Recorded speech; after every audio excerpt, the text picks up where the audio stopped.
Hello everyone, welcome to Everything Adaptive with Piyush.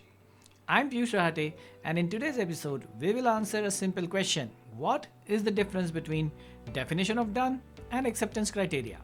One of the commonly asked questions. Stay tuned.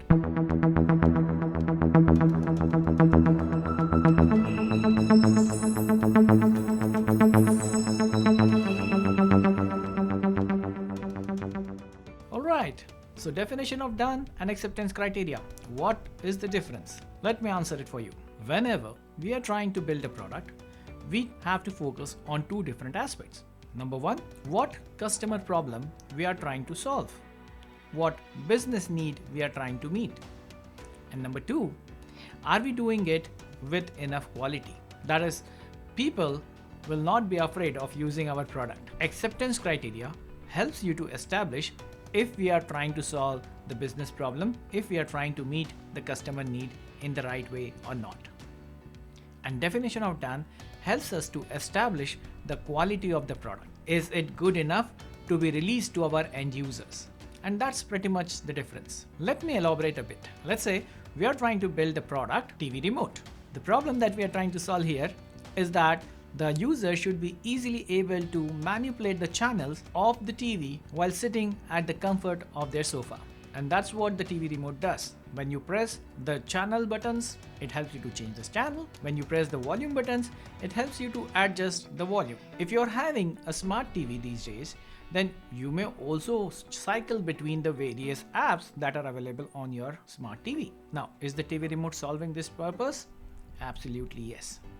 And that is the acceptance criteria. A TV remote should allow me to change the channels.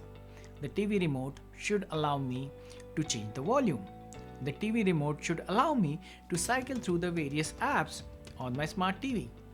Typical acceptance criteria for a TV remote these days. Definition of done, on the other hand, is all about quality. Quality, how we have built the product.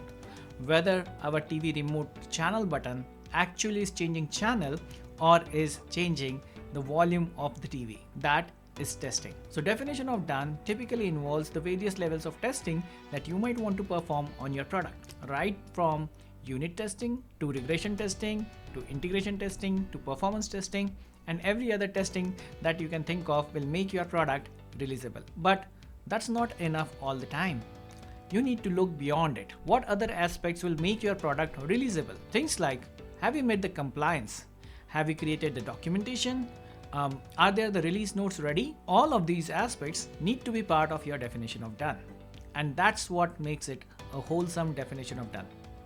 The more stringent definition of done you have, the better quality of your product will be. And that's what the difference between acceptance criteria and definition of done is. I hope this video was useful. If you want more such content, then like and subscribe to the channel and click on the notify button to get notified.